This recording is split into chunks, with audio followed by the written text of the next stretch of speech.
തെറ്റാണ് ഇടതു കൈകൊണ്ട് വെള്ളം കുടിക്കുക എന്നത്. ഹോട്ടലിലും കുടുംബങ്ങളുടെ വീട്ടിലും കല്യാണ വീട്ടിലും പോയാൽ മറ്റുള്ളവർ എന്ത് കരുതുമെന്ന് കരുതി ഇടതു കൈകൊണ്ട് വെള്ളം കുടിക്കും. ചിലർ സ്വന്തം വീട്ടിൽ നിന്ന് വരെ ഇടതു കൈകൊണ്ടേ കുടിക്കൂ. ഗ്ലാസ്സിൽ കുറച്ച് ഭക്ഷണമാവും എന്ന് കരുതി ഇടതു കൈകൊണ്ട് വെള്ളം കുടിക്കുന്നവർ മനസ്സിലാക്കുക, നിങ്ങൾ വലതു കൈകൊണ്ട് കുടിക്കാതിരിക്കുമ്പോൾ ഒരു സുന്നത്തിന്റെ പ്രതിഫലമാണ് നിങ്ങൾ അവിടെ കളയുന്നത്. 2. ഇരുന്ന് കുടിക്കുക. നിന്ന് വെള്ളം കുടിക്കുക എന്നത് പലർക്കും ഒരു ശീലമായി കഴിഞ്ഞു. ഇരിക്കാനുള്ള സാഹചര്യം ഉണ്ടായിട്ടും ഇരിക്കാതെ വേഗം നിന്ന് കുടിച്ചു പോകുന്നവരുണ്ട്. അങ്ങനെയുള്ള ആളുകൾ ശ്രദ്ധിക്കുക, ആദ്യം വീട്ടിൽ നിന്ന് ഇരുന്ന് വെള്ളം കുടിച്ച് ശീലിക്കുക.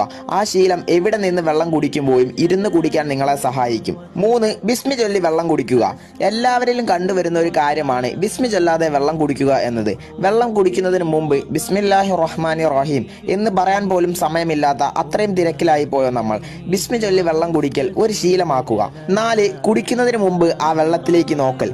ഈ സുന്നത്ത് നമ്മളിൽ പലർക്കും അറിയില്ല. കുടിക്കാനുള്ള വെള്ളം എടുത്ത് അതിലേക്ക്